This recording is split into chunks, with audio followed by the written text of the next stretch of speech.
তৃতীয় নামাজের মাঝখানে কিন্তু সে গ্যাপটা নেই, ওটা কমে 2 ঘন্টা 2.5 ঘন্টায় নেমে আসছে। সেই নামাজটাকে আমরা বলি আসরের নামাজ। মানে বিশ্রাম পেয়েছে কিছুটা শিশুরা, বৃদ্ধরা, চলো এবার আরো এগোতে হবে, আবার খাবার সংগ্রহ করতে হবে, রাতের খাবার সংগ্রহ করতে হবে, রাতে কোথায় থাকবো জায়গা ঠিক করতে হবে। এবার আমাদের 4 নম্বর নামাজটা যখন হয়, সেটা হয় সূর্য ডোবার সময়ে, আমরা বলি মগরিবের নামাজ। মানে সিগন্যাল, আলো কমে আসছে, এবার থামার ব্যবস্থা করো, রাতে থাকার জায়গা খোঁজো। থেমে যাওয়া হলো, আলো থাকতে থাকতে রাতের খাবারের ব্যবস্থা হয়ে গেল, খাওয়া হয়ে গেল। সন্ধ্যের আর শেষের নামাজটা আবার কমে যায় 1.5 ঘন্টা 2 ঘন্টা, সেটাকে আমরা বলি ঈশার নামাজ। খেয়ে দিয়ে এবার বিশ্রাম করো, কাল সকালে আবার ফজরের নামাজ শুনে উঠতে হবে। মন্ত্রমুগ্ধের মতো আমার ঠাকুমা শুনছিলেন। শুনবার পরে আমার ঠাকুমা বললেন, তাহলে পীর বাবা তোমার সাথে আমার ফারাক কি রইল? তুমি যখন ভোরবেলা সূর্য ওঠার সময় নামাজ পড়ো, তখন আমিও তো ভোরবেলায় ঘুম থেকে উঠে সূর্য ওঠার সময় বাসি কাপড় ছেড়ে দরজায় গঙ্গা জল ছিটাই। তুমি যখন দুপুরবেলার নামাজ পড়ো সব কাজ সেরে, আমিও তো তখন বৌমাকে বলি স্নান সেরে ঠাকুরের আসনে জল বাতাসা দাও। তুমি যখন 3 নম্বর নামাজটা পড়ো আবার বেরোনোর জন্য, আমিও তো তখন বৌমাকে বলি খাওয়া দাওয়া হয়ে গেছে, এবার ঠাকুরকে দেওয়া বাতাসাটা নামাও, ওটা বাড়ির সবার মধ্যে ভাগ করে দাও ঠাকুরের প্রসাদ হিসাবে। তুমি যখন সন্ধ্যেবেলার নামাজটা পড়ো, আমিও তো তখন আমার বৌমাকে বলি শাঁখ বাজাও, উলু দাও, তুলসী তলায় প্রদীপ জ্বালাও। আর তুমি যখন শেষ নামাজটা পড়ো, আমি তখন আমার বৌমাকে বলি এবার ঠাকুরের শয্যা নির্মাণ করো। তোমার সাথে আমার ফারাক কি? ফারাক কোথায়? যারা ফারাক করে তারা আসলে তোমাকে আর আমাকে আলাদা করে দিতে চায়। আসলে তুমিও আলাদা না, আমিও আলাদা না, খালি তুমি ঈশ্বরকে আলাদা প্রার্থনা করো একভাবে, আমি প্রার্থনা করি আর একভাবে। সেই পীর বাবা পীর ছিলেন না, দরবেশ ছিলেন না, সাধু ছিলেন আমি জানি না, কিন্তু আমার জীবনের এই শিক্ষাটা আমি খুব শৈশবে পেয়েছি বলে ধর্ম যার যার নিজের, কিন্তু ধর্মকে রাজনীতির সঙ্গে মেশানো অপরাধ। রবীন্দ্রনাথ বলেছেন, বিবেকানন্দ বলেছেন, নেতাজি সুভাষচন্দ্র বসু বলেছেন, গান্ধীজি বলেছেন, ঈশ্বর আল্লাহ তেরে নাম সবকো সম্মতি দে ভগবান। নজরুল বলেছেন, হিন্দু না ওরা মুসলিম, ওই জিজ্ঞাসে কোন জন, কান্ডারি বলো ডুবিছে মানুষ, সন্তান মোর মা। সেই সন্তানের কি অবস্থা এখন? টেটের পরীক্ষা দিয়ে লিস্টে নাম ওঠা এমপ্যানেল সন্তানেরা সল্টলেকের রাস্তায় বসে আছে আর পুলিশ তাদের লাঠি দিয়ে পেটাচ্ছে। চাকরি চাইবার জন্য মহিদুল ইসলাম মিদ্যা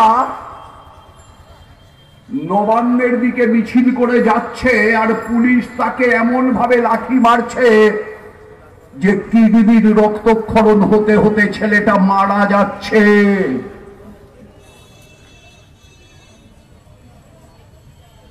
এসএসসির পরীক্ষায় উত্তীর্ণ ছেলে মেয়েগুলো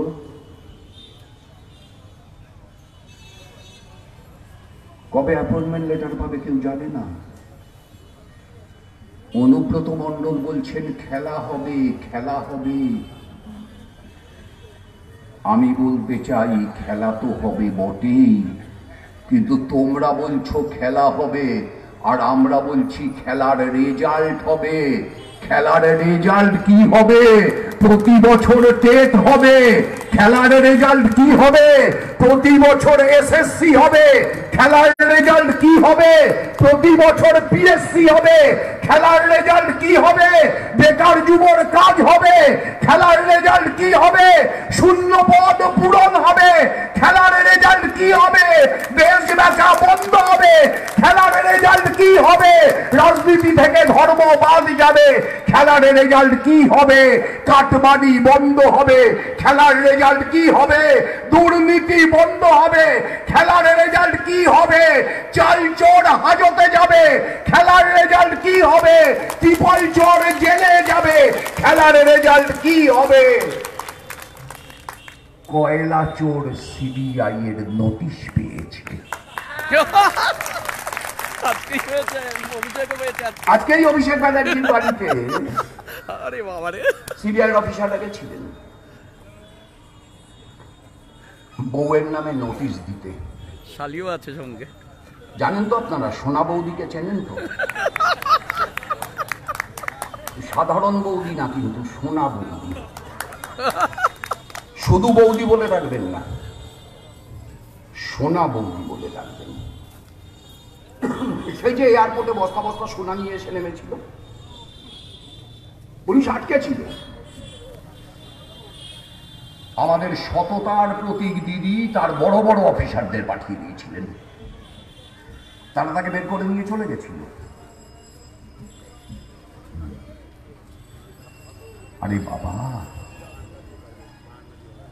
চুরি যদি করিস আজকে বাজবি, কালকে বাজবি, পরশুদিন কোথায় যাবি? 2011 সালে স্লোগান দিয়েছিলি বদলা নয় বদল চাই। 2021 সালে স্লোগান দিচ্ছি বদলা বদল দুটোই চাই। দুটোই করায় গন্ডায় বুঝে দেবো, একজনও ছাড় পাবেন না। আমাদের বদলা মানে কাউকে খুন করা না।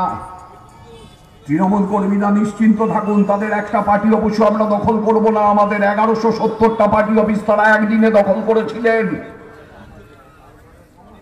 একটাও দখল করব না আমরা। কিন্তু এটাও নিশ্চিত থাকুন, রেশনের চালটা যে কাউন্সিলরের বাড়িতে গেছে, চালটা তো এখন আর ফেরত পাবো না। চালের দামটা সেই কাউন্সিলরকে ফেরত দিতে হবে, আর যাদের চালটা ন্যায্য পাওনা ছিল তারা চালটা পাবে। আমফানের ঘরের টাকাটা, ঘর ভেঙে যাওয়া যার বাড়িতে আসার কথা ছিল, আসেনি। সেই টাকাটা পঞ্চায়েতের কিংবা মিউনিসিপ্যালিটির যে দাদা বা দিদি মেরে দিয়েছেন, শুনে রাখুন, ডায়েরির একদিকে লিখে রাখুন, ও টাকাটা ফেরত নেব। আমরা নেব না। যে মানুষের ন্যায্য পাওনা টাকাটা, সেই মানুষ ওই টাকাটা ফেরত নেবে। আমরা খালি তাকে স্বাধীনতা দেব। যাও তোমার ন্যায্য পাওনা টাকা নিয়ে আসো ওর কাছ থেকে কেড়ে নিয়ে। কে ঠেকাবে আমরা দেখব।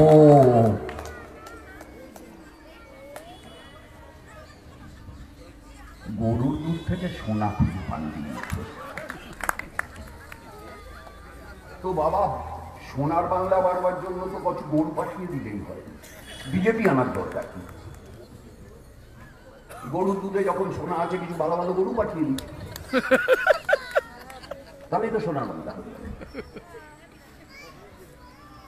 আর আমাদের দিদিমণি তো সব কিছু উঠবে। 1941 সালের 7ই আগস্ট রবীন্দ্রনাথ মারা গেছেন। 1948 সালে গান্ধীজি কলকাতায় অনশন করছেন। উনি রবীন্দ্রনাথকে দিয়ে গান্ধীজিকে ফলের রস খাওয়াচ্ছেন। রামমোহন রায়কে বিধানসভার মেম্বার করে দিয়েছেন করে বক্তৃতা দিয়ে বলছেন এই বিধানসভায় সতীদাহ বিরোধী বিল পাশ হয়েছে। রাকেশ রোশনকে চাঁদে পাঠিয়ে দিলেন। আপনি এতগুলো পাঠিয়েছেন, আমরা দিদি ভাইপোকে শ্রীঘরে পাঠাতে পারবো না, এত দুর্বল আমাদের ভাববেন না, আমরা একটাই পারবো।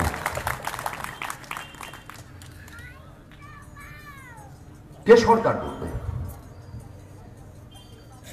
2016 সালের বিধানসভা নির্বাচনে তৃণমূল কংগ্রেসের সঙ্গে বাম কংগ্রেস জোটের ভোটের পার্থক্য ছিল 30 লাখ। সংখ্যাটা মনে রাখবেন, 30 লাখ। বুথ ছিল 70,000-এর কিছু বেশি। আমি 70,000-ই বললাম। 30 লাখকে 70,000 দিয়ে ভাগ করুন, একটা বুথে ভোটের পার্থক্য 42।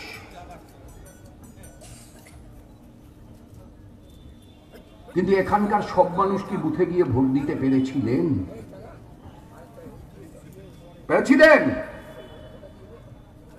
এখানকার সব মানুষ 2016 বিধানসভা নির্বাচনে বুথে গিয়ে ভোট দিতে পেরেছিলেন?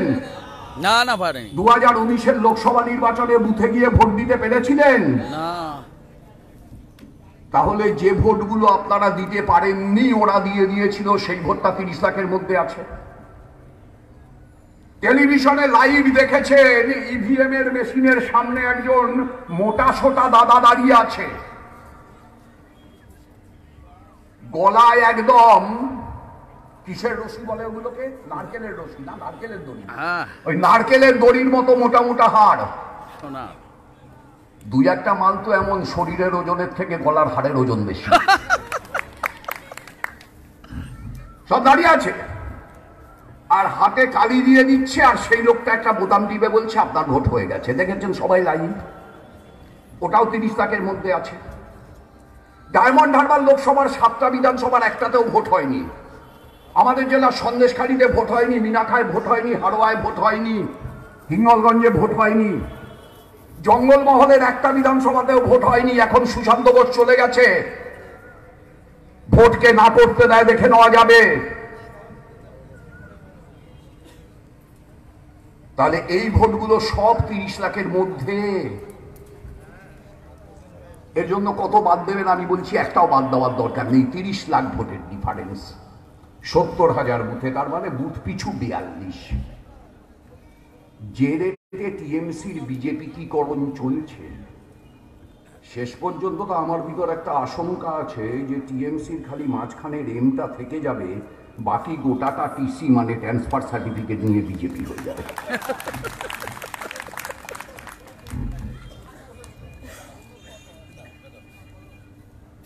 আর এটা তো ঠিক, মাঠে যতক্ষণ ঘাস থাকবে ততক্ষণ গরু আসবে। উপায় আছে কোনো? আপনি মাঠে ঘাস রেখে দিলেন কিন্তু মাঠে গরু এলো না, কোনো উপায় আছে? নেই। তাহলে ঘাস ফুলের